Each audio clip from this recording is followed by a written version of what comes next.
സംസ്ഥാനത്ത് ഇന്നും പനി മരണം റിപ്പോർട്ട് ചെയ്തു.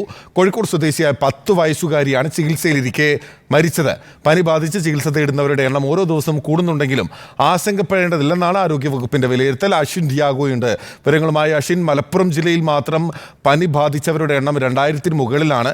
ഹോട്ട്സ്പോട്ടുകൾ കേന്ദ്രീകരിച്ച പ്രതിരോധ പ്രവർത്തനങ്ങൾ ഊർജിതമാക്കിയെന്നാണ് ആരോഗ്യവകുപ്പ് അറിയിക്കുന്നത്.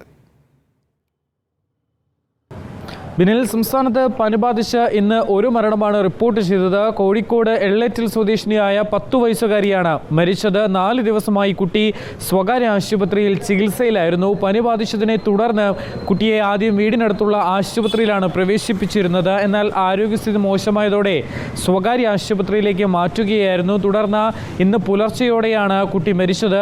അതേസമയം സംസ്ഥാനത്ത് പനി ബാധിതരുടെ എണ്ണത്തിൽ ആശങ്കപ്പെടേണ്ടതില്ലെന്നാണ് ആരോഗ്യവകുപ്പിന്റെ വിലയിരുത്തൽ. എന്നാൽ ഇന്നലെ മാത്രം 12,498 പേർ പനി ബാധിച്ച് വിവിധ ആശുപത്രികളിൽ ചികിത്സ തേടിയിരുന്നു. മലപ്പുറം ജില്ലയിലാണ് ഏറ്റവും കൂടുതൽ പേർ ചികിത്സ തേടിയത്. ജില്ലയിൽ മാത്രം പനി ബാധിച്ചവരുടെ എണ്ണം 2000-ന് മുകളിലാണ്. കാലവർഷം ശക്തി പ്രാപിച്ചതോടെ ദുരിതാശ്വാസ ക്യാമ്പുകളിൽ കഴിയുന്ന കുടുംബങ്ങൾക്ക് നൽകുന്ന വെള്ളത്തിലും പ്രത്യേക ജാഗ്രത വേണമെന്ന് ആരോഗ്യവകുപ്പിന്റെ മുന്നറിയിപ്പുണ്ട്. കഴിഞ്ഞ ദിവസം പകർച്ചപ്പനി പ്രതിരോധവുമായി ബന്ധപ്പെട്ട് ആരോഗ്യമന്ത്രിയുടെ അധ്യക്ഷതയിൽ RRT യോഗവും ചേർന്നിരുന്നു. ഈ 6 ആഴ്ച ഹോട്ട്സ്പോട്ടുകൾ കേന്ദ്രീകരിച്ച് പ്രതിരോധ പ്രവർത്തനങ്ങൾ തുടരുമെന്നും ആരോഗ്യവകുപ്പ് അറിയിച്ചു. ബിനിൽ. ഓക്കെ, അശ്വിൻ ഡിയാഗോയാണ് വിവരങ്ങൾ നൽകിയത്.